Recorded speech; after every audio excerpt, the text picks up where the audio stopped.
दीपावली भारत में सबसे ज्यादा धूमधाम से मनाए जाने वाला त्योहार है, लेकिन दीपावली के बाद भी बड़ी धूमधाम से एक त्योहार मनाया जाता है जिसका नाम है छठ पूजा। दीपावली का त्योहार भाई दूज का त्योहार खत्म होते ही छठ पूजा का आगाज हो जाता है। बता दें, बुधवार से छठ पूजा की शुरुआत हो चुकी है और गुरुवार को छठ पूजा का दूसरा दिन है जिसे खरना कहा जाता है। इस पर्व को छठ, छठी, डाला छठ, डाला पूजा, सूर्य पृष्टि जैसे अनेक नामों से जाना जाता है। आपको बता दें कि छठ पर्व को लेकर एक मान्यता है कि इसी दिन मां गायत्री का जन्म हुआ था। ऐसा माना जाता है कि सूर्य देव की पूजा करने से व्रत करने वाले को सुख, सौभाग्य और समृद्धि की प्राप्ति होती है। इस दिन किसी नदी या तालाब में खड़े होकर सूर्य को अर्घ्य दिया जाता है। आइए जानते हैं छठ पूजा कब मनाई जाती है और इस वर्ष छठ पूजा की तिथियां क्या है। बुधवार से आस्था का महापर्व छठ पूजा का आगाज हो चुका है और अब उसका दूसरा दिन भी है जिसे खरना कहा जाता है। छठ पूजा हर वर्ष कार्तिक मास के शुक्ल पक्ष की पृष्टि तिथि को मनाई जाती है।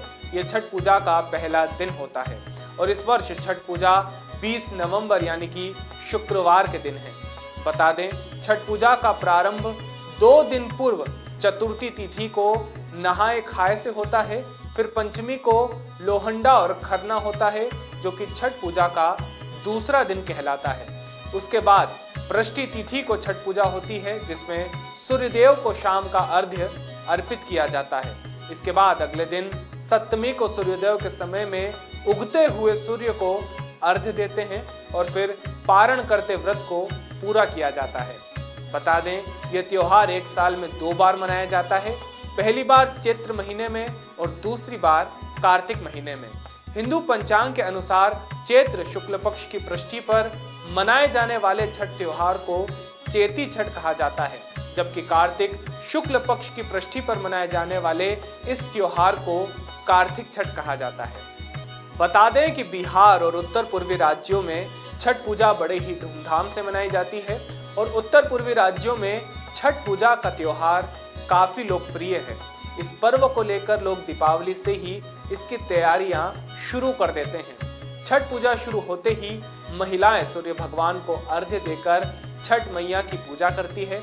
आपको बता दें कि इस पर्व की अनेक पौराणिक मान्यता भी है। तो चलिए जानते हैं कि छठ पर्व से जुड़ी पौराणिक कथाओं में इसके बारे में ये क्या कहा जाता है। बहुत सारी पौराणिक कथाएं इस संदर्भ में मिलती है। उनमें से एक है राजा प्रियवंद की। एक राजा था जिसका नाम प्रियवंद था। राजा की कोई संतान नहीं थी।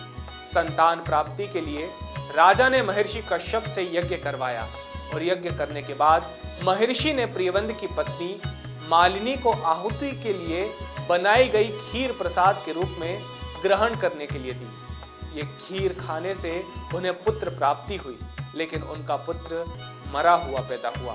फिर राजा प्रियवंद अपने मरे हुए पुत्र को लेकर शमशान गए और पुत्र वियोग में अपने प्राण त्याग दिए। इस समय ब्रह्मा की मानस पुत्री देवसेना प्रकट हुई। देवसेना ने राजा से कहा कि वो उनकी पूजा करे। ये देवी सृष्टि की मूल प्रवृत्ति के छठे अंश से उत्पन्न हुई है। यही कारण है कि इन्हें छठी मैया के नाम से जाना जाता है। जैसा माता ने कहा था, ठीक वैसा ही राजा ने पुत्र इच्छा की कामना से देवी पृष्टि का व्रत रखा। यह व्रत करने से राजा प्रियवंत को पुत्र की प्राप्ति हुई।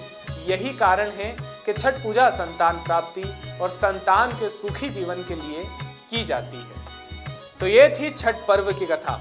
वैसे तो छठ पर्व को लेकर कई कथाएं प्रचलित है, लेकिन उनमें से ये एक हमने आपके सामने प्रस्तुत की। तो हमारी ओर से आपको और आपके पूरे परिवार को छठ पर्व की हार्दिक शुभकामनाएं।